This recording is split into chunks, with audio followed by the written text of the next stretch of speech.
नमस्कार दोस्तों, मैं हूं अमित और स्वागत करता हूं आपका स्टडी अखाड़ा के सामान्य विज्ञान अध्ययन सीरीज में। दोस्तों, इस सीरीज में हम विज्ञान के महत्वपूर्ण प्रश्न एक्स्ट्रा फैक्ट के साथ तैयार करेंगे। साथ ही वीडियो के अंत में मैं आपको बताऊंगा एक रोचक फैक्ट। सो वीडियो को पूरा देखिएगा एंड अगर आप चैनल पर नए हैं तो चैनल को सब्सक्राइब करके नोटिफिकेशन बेल को प्रेस कर लीजिएगा। तो चलिए शुरू करते हैं। पहला प्रश्न है, जीवाणु की खोज निम्न में से किसने किया था? हमारे पास चार ऑप्शन हैं: Louis Pasteur, Robert Koch, Antony von Leeuwenhoek. इनमें से कोई नहीं। दोस्तों, इनमें से जो करेक्ट आंसर है वो है आपका एंटोनी वॉन ल्यूवेनहॉक। ठीक है, चलिए चलते हैं। अच्छा, हम जान लेते हैं इसके एक्स्ट्रा फैक्ट के बारे में। एंटोनी वॉन ल्यूवेनहॉक ये इंग्लैंड के निवासी थे और इन्होंने जीवाणु की खोज 1683 ईस्वी में किया था। ठीक है, और इनको जीवाणु विज्ञान का पिता भी कहा जाता है। ठीक है ना? तो चलिए चलते हैं अगले प्रश्न पे।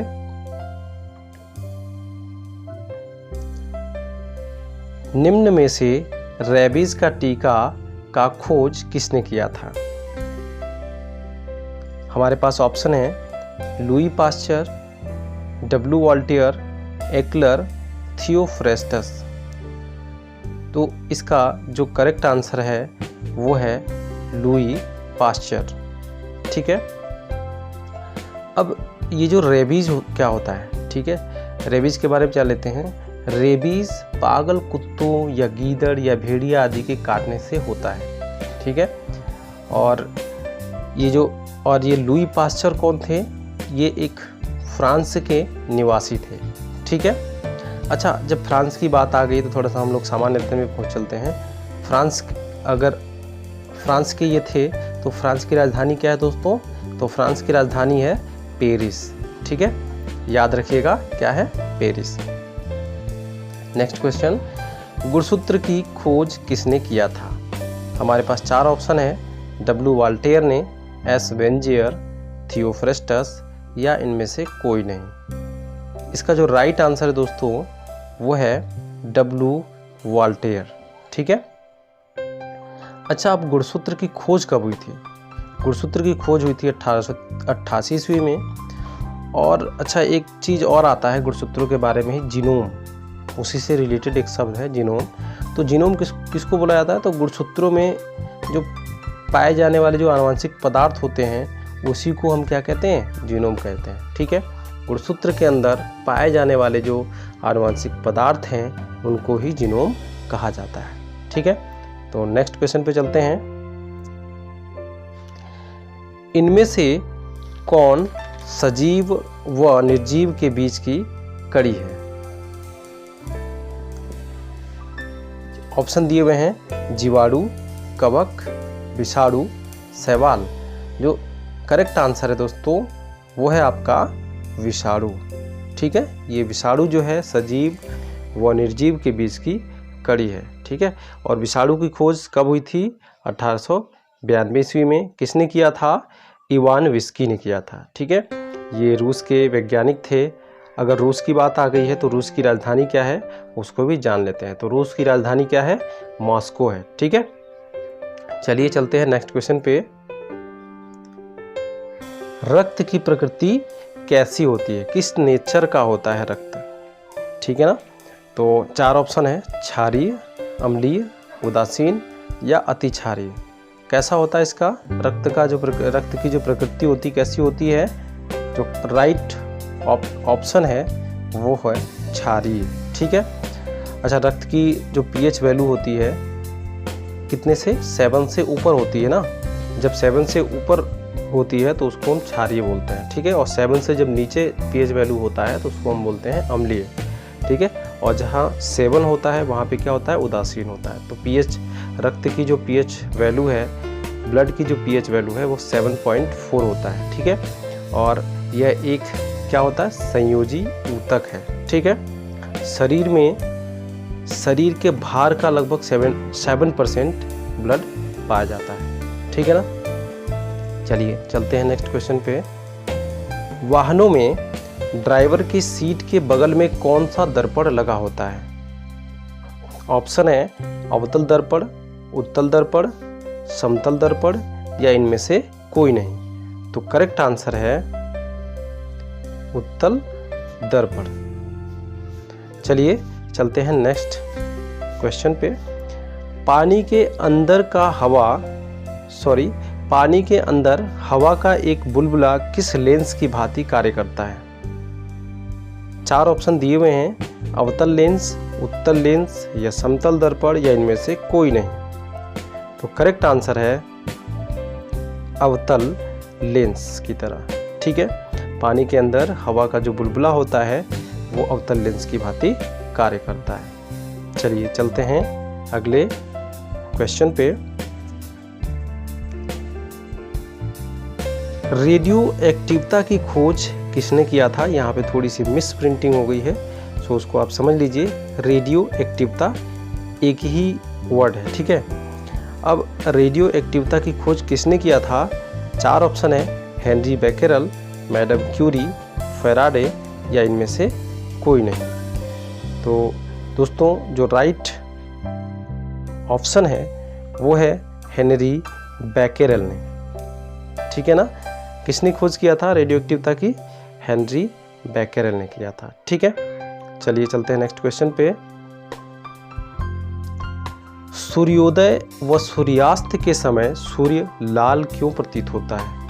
आपने देखा होगा जब सूर्य का उदय होता है तब भी सूर्य लाल होता है और सूर्यास्त के समय भी सूर्य लाल रंग का दिखाई पड़ता है।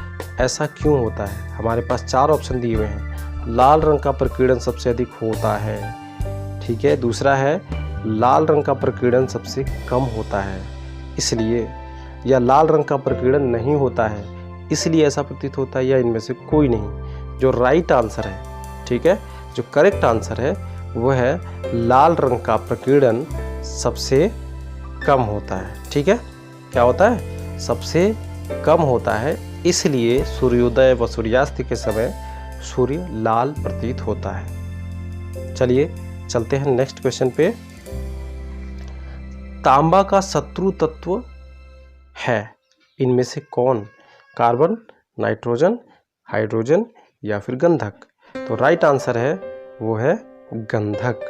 ठीक है, तांबा का शत्रु तत्व है। चलिए चलते हैं नेक्स्ट क्वेश्चन पे। दाब बढ़ाने पर जल का क्वथनांक बढ़ता है या घटता है, या पहले घटता है फिर बाद में बढ़ता है, या फिर अपरिवर्तित रहता है? तो करेक्ट आंसर इसका क्या है? इसका करेक्ट आंसर बढ़ता है। ठीक है, दाब जब बढ़ाते हैं तो जल का क्वथनांक बढ़ जाता है। चलिए चलते हैं नेक्स्ट क्वेश्चन पे। बैटरी में किस एसिड का प्रयोग किया जाता है? बैटरी के अंदर जो घरों में यूज़ करते हैं हम, उसके अंदर कौन से एसिड का प्रयोग किया जाता है? 4 ऑप्शन दिए हुए हैं, हाइड्रोक्लोरिक अम्ल, सल्फ्यूरिक अम्ल, सल्फ्यूरस अम्ल या इनमें से कोई नहीं। तो बताइए दोस्तों इसमें कौन सा सही है? अच्छा, मुझे कमेंट करके ज़रूर क्वेश्चन का आंसर बताया करें, लिखने का प्रयास किया करें। लिखने से क्या होता है, चीज़ें ज़्यादा दिन तक याद रहती हैं। ठीक है, तो इसका राइट आंसर है सल्फ्यूरिक अम्ल। क्या है? सल्फ्यूरिक अम्ल है। ठीक है ना। चलिए आगे बढ़ते हैं।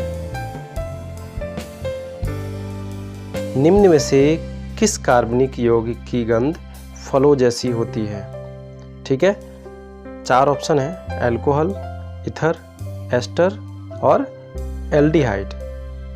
तो इसमें जो करेक्ट आंसर है दोस्तों वो है एस्टर। ठीक है, एस्टर जितने भी एस्टर होते हैं इनकी जो गंध होती है वो फलों जैसी होती है। चलते हैं नेक्स्ट क्वेश्चन पे। सौर सेल को बनाने में कौन से तत्वों का प्रयोग होता है? मैग्नीशियम का, या सिलिकॉन का, या सोडियम, या कैल्शियम? 4 ऑप्शन दिए हुए हमारे पास। जो करेक्ट आंसर है वो दोस्तों वो है सिलिकॉन। ठीक है, सिलिकॉन का प्रयोग किया जाता है सौर सेल को बनाने में। ठीक है, चलिए चलते हैं अगले प्रश्न पे, गोबर गैस का मुख्य घटक क्या है? गोबर गैस को ही हम बायोगैस के रूप में भी जानते हैं। सो गोबर गैस का मुख्य घटक क्या है? 4 ऑप्शन है, एथिलीन, मीथेन, एसिटिलीन या प्रोपिलीन। तो दोस्तों इसका जो करेक्ट आंसर है वो है मीथेन। दोस्तों आज के वीडियो में बस इतने ही प्रश्न। तो दोस्तों जैसा कि मैंने वीडियो की शुरुआत में आपको बताया था कि वीडियो के लास्ट में मैं एक बहुत ही रोचक तथ्य को बताऊंगा। सो वक्त आ गया है उस तथ्य को जानने का। तो दोस्तों क्या आप जानते हैं, अल्बर्ट आइंस्टीन के अनुसार जो हम रात को आकाश में लाखों तारे देखते हैं वो उस जगह नहीं होते हैं बल्कि कहीं और होते हैं। हमें उनके द्वारा छोड़ा गया कई लाख वर्ष पहले का प्रकाश दिखाई पड़ता है। उम्मीद करता हूँ कि ये वीडियो आपको पसंद आया होगा और कमेंट करके मुझे ज़रूर बताइएगा कि ये वीडियो आपको कैसी लगी। इसी उम्मीद के साथ कि आपको ये वीडियो अच्छी लगी होगी, इस वीडियो को यहीं पे समाप्त करते हैं और मिलते हैं अगले इंटरेस्टिंग वीडियो के साथ में। तब तक के लिए बाय बाय, टेक केयर।